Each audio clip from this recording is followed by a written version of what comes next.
Conheçam Christie. Ela nasceu no dia 16 de abril de 1993.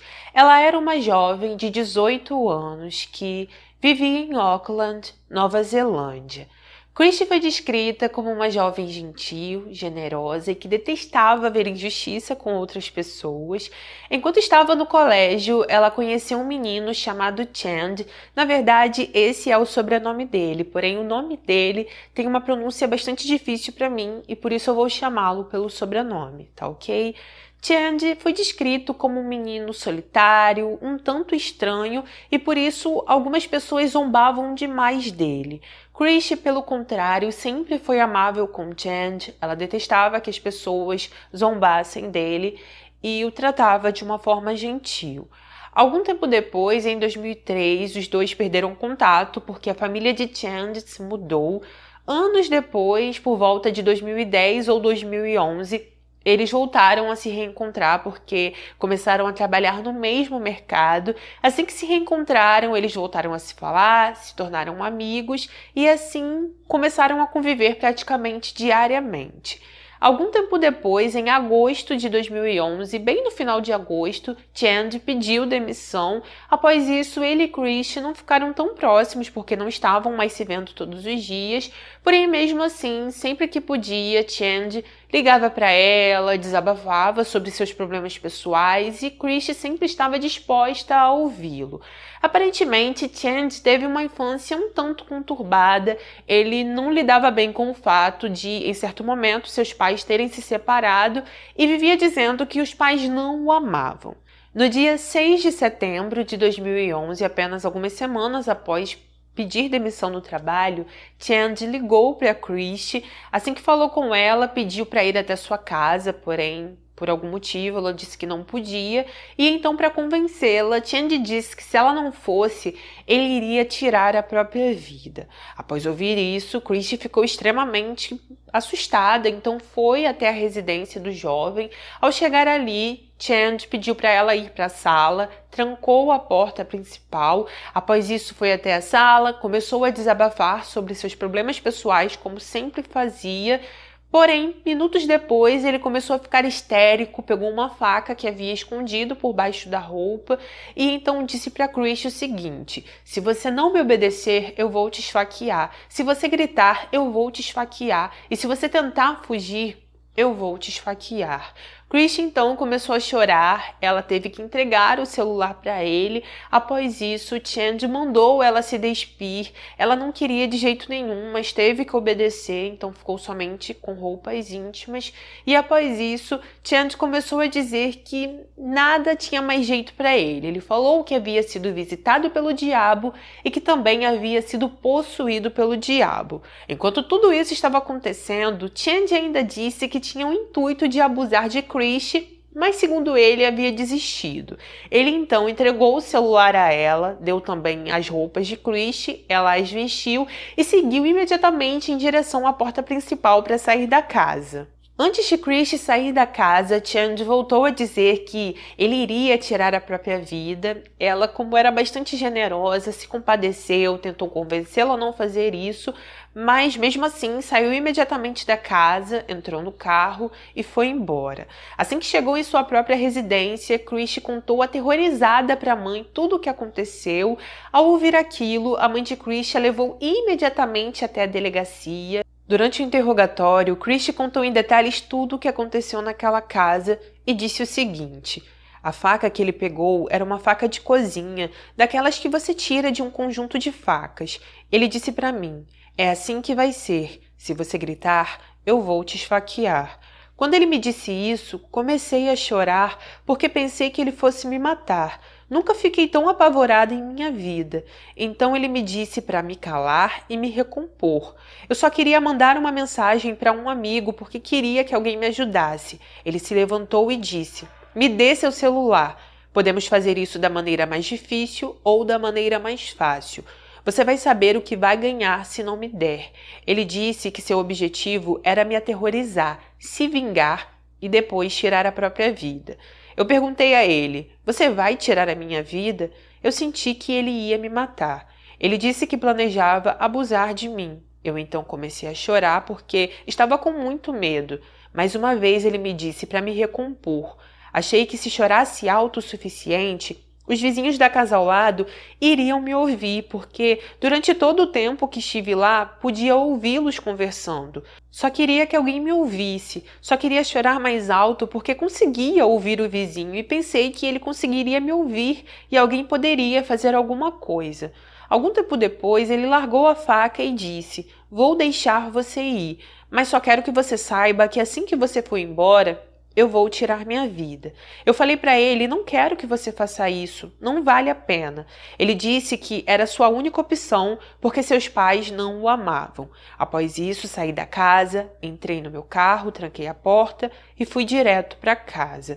Depois que os investigadores escutaram todo o relato de Chris, eles foram atrás de Chand, não o encontraram em casa, o encontraram em um hospital porque ele realmente tinha tentado tirar a vida através de uma overdose e por isso estava sendo tratado por profissionais. No dia seguinte, Chand se apresentou à polícia. Após isso, ele confessou o que fez, foi preso por ter sido considerado um perigo tanto para Chris quanto para outras pessoas, e enquanto estava preso, ele tentou várias vezes ter sua liberdade sob fiança. Nos primeiros dias, a liberdade sob fiança foi negada. Após isso, ele escreveu uma carta para o juiz, e nessa carta, Chand escreveu o seguinte: "Vossa Excelência, sinto muito pela provação pela qual fiz Chris passar. Eu sinto remorso por minhas ações. Sei que ela vai me perdoar mais cedo do que eu vou me perdoar. Se tiver oportunidade, vou pedir desculpas para ela, para seus pais e a qualquer outra pessoa afetada." Ironicamente, a última coisa que ela me disse foi que sentia muito. Só depois dos acontecimentos daquele dia, ela percebeu quanta dor a depressão me causou e o quanto eu precisava dela e vice-versa. Ela era minha válvula de escape emocional. Não havia nada que eu não pudesse contar a ela e vice-versa. Ela é realmente inflexível e tenho certeza que ela sente que é a culpada. Ela reconhece que sua ausência levou à escalada e ao evento iminente que ocorreu. Mas, por mais modesta que ela seja, na verdade a culpa recai sobre meus ombros. Assumo total responsabilidade pelas minhas ações e aceito as consequências dos meus erros. Em minha defesa, o que fiz foi auxiliado por uma grande pressão psicológica. Eu estava desesperado, vulnerável e explorei minha própria fraqueza. Farei tudo o que estiver ao meu alcance para obter a ajuda que preciso. Recebi antidepressivos e estou disposto a receber aconselhamento. Eu gostaria de ter pedido ajuda antes." Assim como Chand, Chris também escreveu uma carta ao juiz. As cartas foram lidas durante uma audiência de liberdade sob fiança que aconteceu no dia 5 de outubro de 2011, menos de 30 dias após Chand ser preso, e nessa carta, Chris escreveu o seguinte: "Desejo me opor à liberdade sob fiança de Chand porque os acontecimentos me deixaram desconfiada de suas intenções. Me preocupo com a minha segurança porque meu pai atualmente está em outro país e isso reduz o número de pessoas com quem posso contar.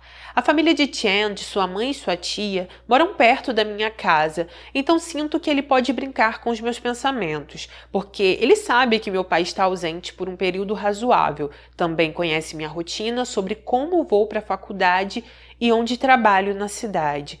Estou preocupada que ele ainda tente se vingar de mim, porque já está em apuros e não tem nada a perder se tentar novamente. Isso me faz temer pela minha segurança. Pego um ônibus para a faculdade ou para o trabalho todos os dias da semana.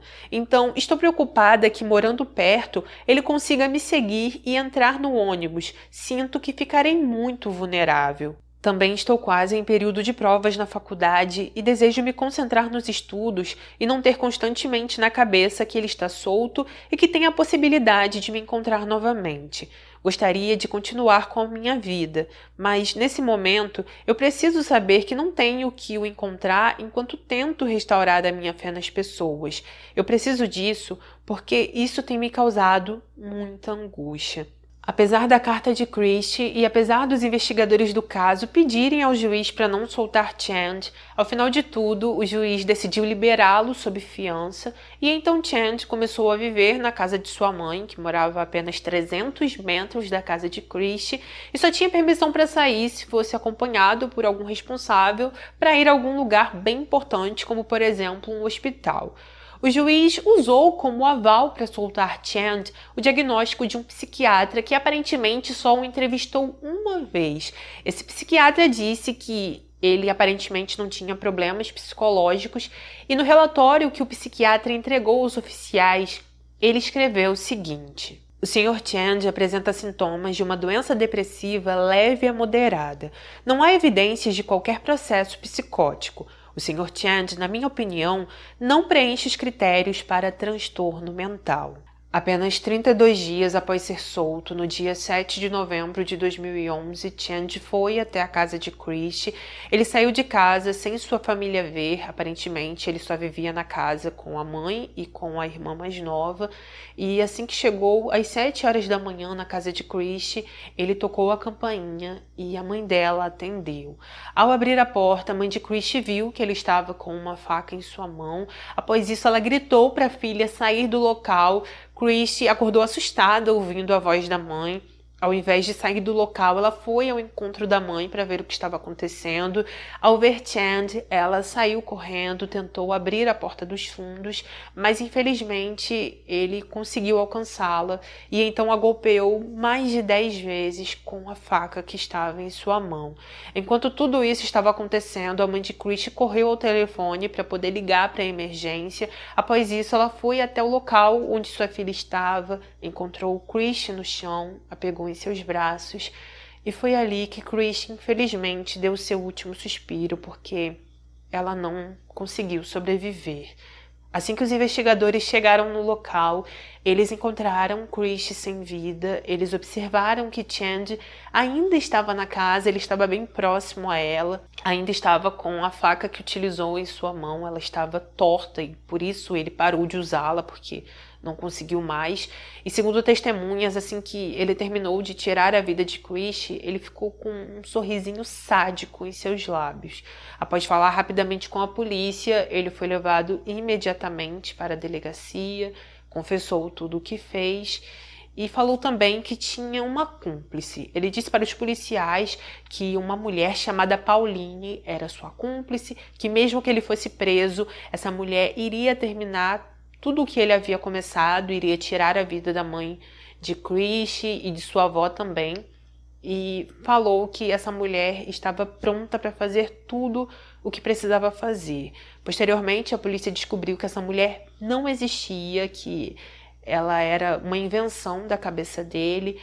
Chand contou que essa mulher estava possuída pelo diabo e que ela dizia para ele tudo o que ele precisava fazer. No dia em que tudo aconteceu, o pai de Christie não estava em casa, ele ainda estava viajando, então naquela casa só estavam ela, sua avó e sua mãe.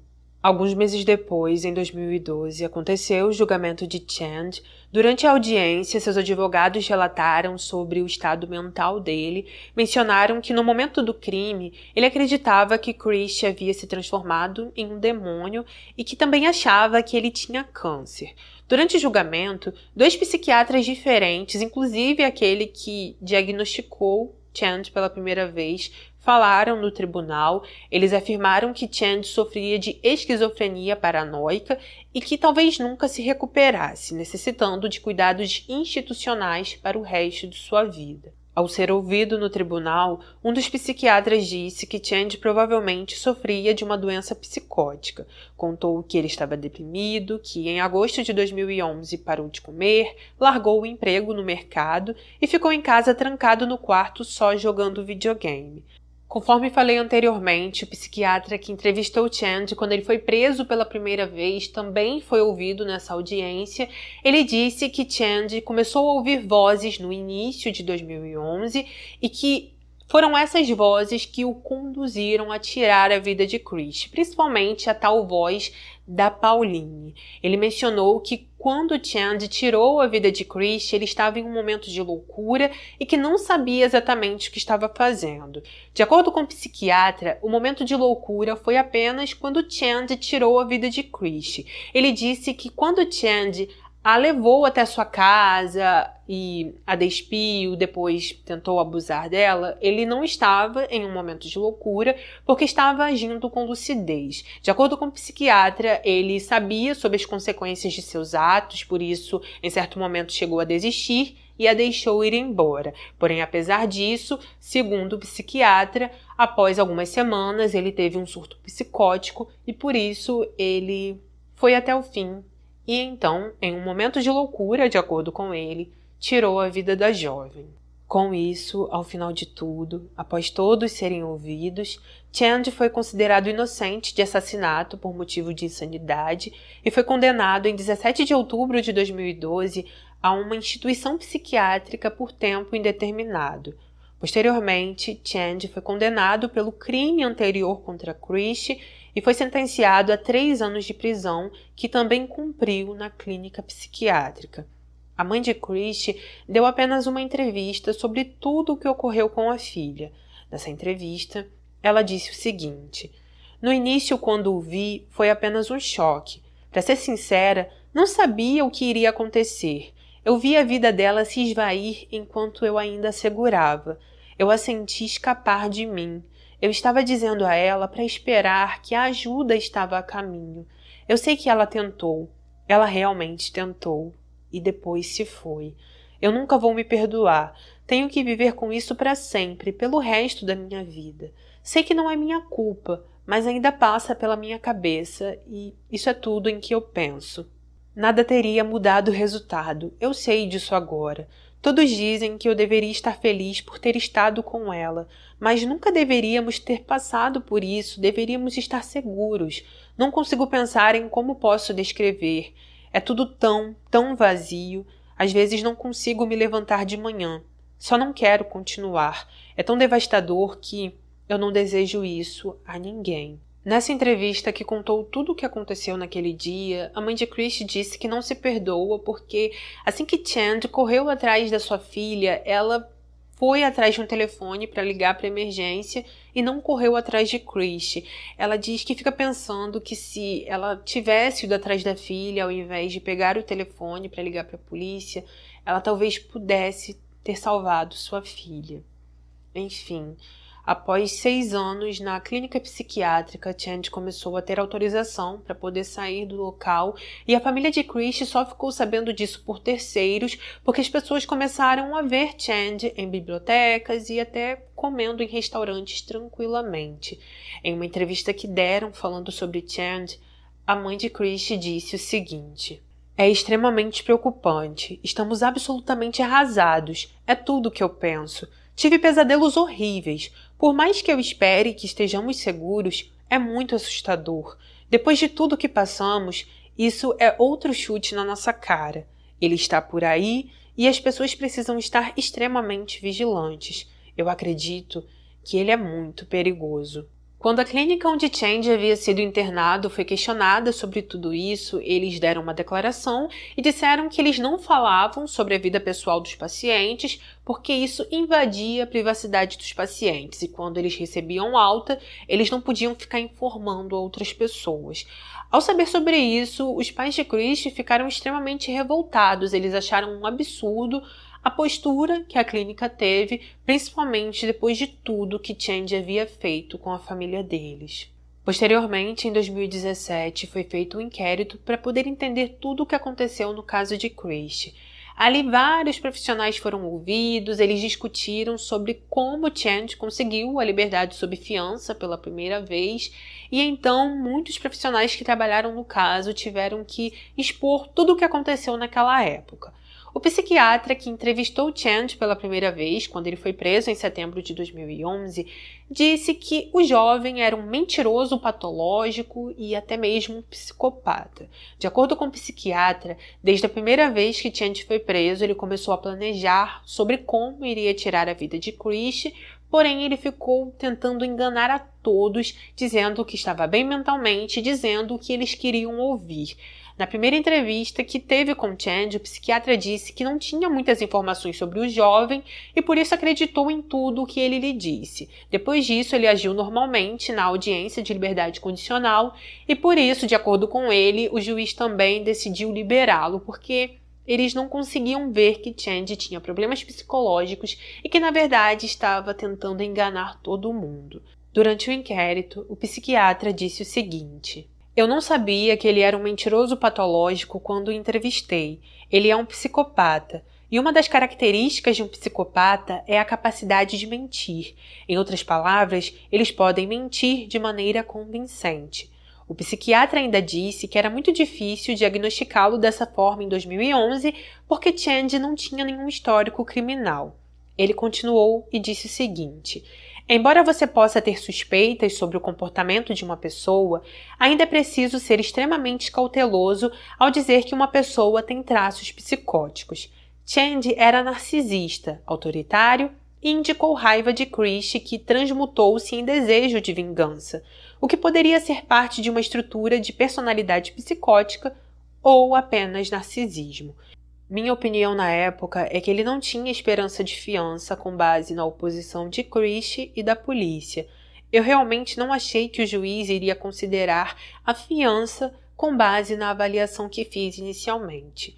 O psiquiatra disse isso porque, de acordo com ele, não foi informado em momento algum que seu relatório sobre a entrevista com Chand seria usado para a avaliação de liberdade sob fiança. Ainda de acordo com ele, a polícia ocultou diversas informações sobre Chand na época e, por isso, o jovem conseguiu enganá-lo quando o entrevistou pela primeira vez. Durante o inquérito, a mãe de Chand, que até então nunca tinha falado sobre o caso, também foi ouvida. Ela disse que só ficou sabendo que o filho teria que ficar em sua casa no dia da audiência onde ele recebeu a liberdade. De acordo com ela, não foi instruída de que ele teria que ser monitorado 24 horas por dia por um adulto, mencionou que ela precisava trabalhar e que por isso não tinha como ficar de olho nele o tempo inteiro. A mãe de Chand informou que a polícia nunca explicou como ela deveria conduzir as coisas, que eles também nunca deram um número de telefone que ela pudesse ligar caso ficasse preocupada e que não souberam conduzi-la em toda essa situação. Enfim, o inquérito foi um jogo de empurra-empurra, não só do psiquiatra e da mãe, mas de diversos profissionais que atenderam Chand na época e também de vários familiares dele. Ao final de tudo, a legista do inquérito recomendou que os processos do tribunal fossem melhor revisados, disse que os profissionais precisavam trabalhar em conjunto de forma mais eficaz para que informações fossem compartilhadas entre eles e que as vítimas dos crimes precisavam ser melhor aconselhadas pelos funcionários do tribunal e também precisavam ser ouvidas durante o processo, até porque Chris escreveu uma carta, disse que não se sentia segura e mesmo assim o juiz concedeu a Chand a liberdade sob fiança. Após tudo o que aconteceu com Chris, seus pais iniciaram uma campanha para que as leis de fiança fossem mudadas. A família nunca parou de lutar por respostas e por mudanças, e devido a toda a luta foi criada a Lei Chris. Essa lei apresenta condições de fiança mais duras para crimes graves e torna o acesso do criminoso à liberdade um pouco mais difícil. Em uma entrevista, os pais de Chris foram ouvidos e um deles disse o seguinte: "Antes de tudo isso acontecer conosco, éramos como todos na Nova Zelândia e confiávamos no sistema. A gente achava que o sistema era coeso e funcionava, porém não funcionava e o inquérito provou isso." Sobre os pais de Chris, logo após a morte da filha, eles decidiram se mudar para a Austrália. Eles estavam com muita raiva das autoridades, muita raiva de todo o sistema do país, de toda a justiça, e por isso eles sentiram que precisavam sair daquele local. Quando completou 10 anos da morte de Chris, eles escreveram uma carta falando sobre ela, e nessa carta, os pais de Chris escreveram o seguinte: "É tão difícil acreditar que você não está fisicamente em nossas vidas há 10 anos. Digo fisicamente porque sei que sua energia está constantemente conosco e cuidando de nós. Nosso vínculo familiar era forte demais para que isso fosse tirado. É apenas um pequeno conforto, porque A agonia e a dor de você ter sido tirada de nós nunca diminuem. Você se foi e ainda estamos aqui, embora alguns dias sejam sombrios. Estamos aprendendo a lidar com a situação, porque eu sei que você iria querer isso. Tentamos imaginar a mulher linda e forte que você seria agora. Seu espírito independente teria reinado com certeza. Nos últimos 10 anos, o que você teria alcançado? Em que parte do mundo você viveria? Você teria encontrado seu par perfeito? Todas perguntas que nunca terão respostas verdadeiras, mas em nossas memórias e imaginação criamos o seu mundo. Vemos seus amigos crescendo e seguindo com suas vidas. Isso foi muito difícil. Isso reforça a nossa perda, mas você também fez parte da vida deles e eles nos ajudam a manter viva a sua memória. Adoramos que você nos envie pequenos sinais através da música de que ainda está conosco. Seu timing é sempre perfeito. Uma de suas músicas favoritas parece tocar sempre que estamos um pouco desanimados. É a sua maneira de nos fazer lembrar dos momentos bons, não é? Nossas vidas foram transformadas nos últimos 10 anos em um caminho que nunca imaginamos. No dia em que você foi levada, pensamos que nunca mais iríamos nos recuperar. Não poderíamos imaginar um futuro sem você. Mas como já disse, a vida continua e ainda fomos abençoados por ter muitos momentos felizes, embora nunca totalmente completos sem você. Sabemos que você está muito orgulhosa de sua irmã mais velha e que esteve com ela ao longo do caminho. Lamentar a perda de um filho é diferente de lamentar a perda de um irmão e, infelizmente, demorei muito para perceber isso. Ela superou grandes obstáculos e sua força interior transparece. Ela agora é uma ótima mãe. É tão doloroso que ela nunca tenha compartilhado a pequenina com você, porque a gente sabe que você teria sido uma tia fantástica, embora saibamos que você teria encorajado todo tipo de travessura. Ela está garantindo que você seja uma grande parte da vida da nossa pequena boneca e, embora não esteja aqui, ainda estará com ela como um anjo da guarda muito especial. Você está em nossos corações todos os dias, mas como fazemos em cada dia de lembrança, em cada aniversário, em cada Natal, brindaremos a você com uma dose de tequila, até a gente poder se reunir com você novamente, nossa eterna rainha da tequila. Sobre Chand, conforme falei anteriormente, ele começou a ter a possibilidade de sair frequentemente da clínica. Nas matérias não tem nenhuma informação se ele ainda permanece no tratamento ou se está completamente solto. Porém, existe essa informação de que ele tem fácil acesso à rua quando quer e da forma que quiser.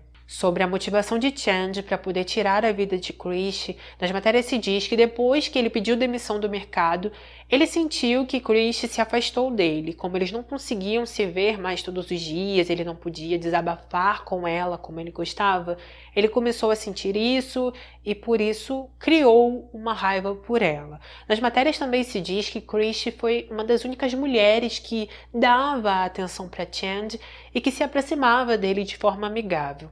Outras pessoas não tinham essa mesma interação com ele e por isso Krish praticamente foi a única pessoa que realmente foi gentil com ele e lhe entregou sua amizade. Então é isso, gente. Esse foi o nosso caso de hoje.